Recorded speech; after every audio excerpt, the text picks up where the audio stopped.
কয়েকদিন থেকে জানো তো ভীষণ টেনশনে ছিলাম। আসলে টেনশন বলতে অনেক রকমই বলা যায়, হয়তো মন খারাপও বলা যায়। তো যাই হোক, অনেক রকম টেনশনে থাকার একটাই কারণ ছিল, আমরা এক জায়গায় যাওয়ার প্ল্যানিং করেছিলাম। প্ল্যানিং বলতে টিকিট অলরেডি কাটা হয়ে গেছে, প্রায় 2 মাসের কাছাকাছি আগে, 2.5 মাস আগে আমরা টিকিট কেটেছি। টিকিট কনফার্ম, সমস্তটা ঠিকঠাক আছে। বাট সমস্যা একটাই, ওই যে যুদ্ধ লেগে গেল টিকিট কাটার পরে। কিছুদিন পরে শুনতে পাচ্ছি যে যুদ্ধ লেগে গেছে, এদিকে বাইরে যাওয়াটা ঠিক হবে কি না হবে। বিভিন্ন এসে বাড়িতেও সবাই বলছে এই সময়টা বাইরে যাওয়া ঠিক না।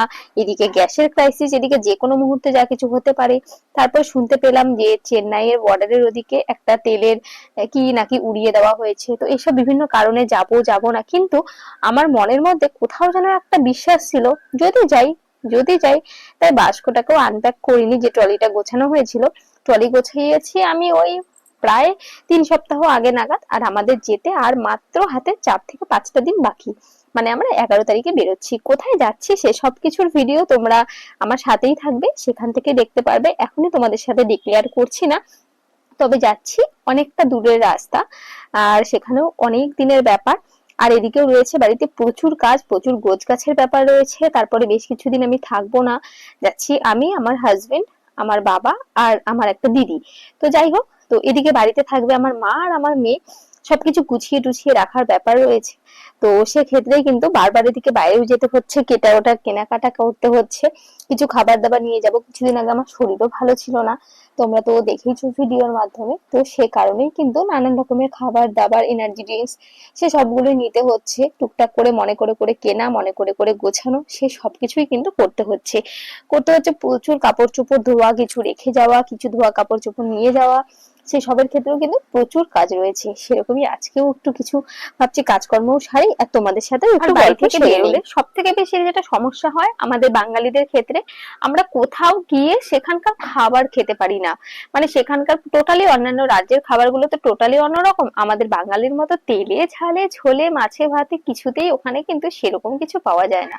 তো সেজন্য আমাদের খাবারে সেখানে প্রচন্ড সমস্যা হয়। তো সে কারণে আর এদিকে ট্রেনের খাবারও কিন্তু ভীষণ বাজে লাগে, মানে আমি মুখে দিতে পারি না।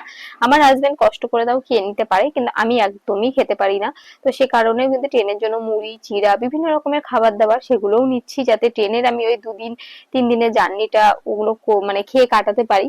আর ভাবছি যে হ্যাঁ, ওদিকে জোম্যাটো বা কিছু থেকে অর্ডার টর্ডার করে টুকটাক কিছু খাবার খাবো। আমাদের যে কয়দিন ঘুরবো তার থেকে বেশি রয়েছে ট্রেন জার্নি।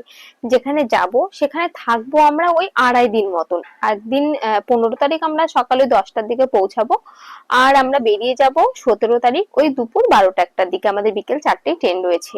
ওই 2.5 দিনের মতন আমরা থাকবো, কিন্তু আমাদের ট্রেন জার্নি রয়েছে 7 থেকে 8 দিনের মতো। এখানে টোটালে কিন্তু আমাদের ওই 9 10 দিন 11 দিন হচ্ছে, 7 দিনের ওপর আমাদের ট্রেন জার্নি রয়েছে। অবশ্যই সে সবটাই তোমরা দেখতে পাবে।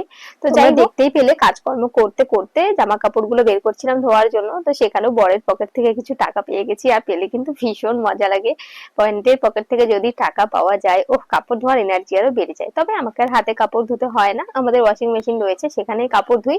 পেয়েছি এই 95 টাকার মতো। আর এদিকে হাজবেন্ডও চলে এসেছে, ওকে চা করে দিলাম। আমিও এখন একটু চা করবো। ওটা ছিল লাল চা আর আই চা, আমারটা হচ্ছে দুধ চা।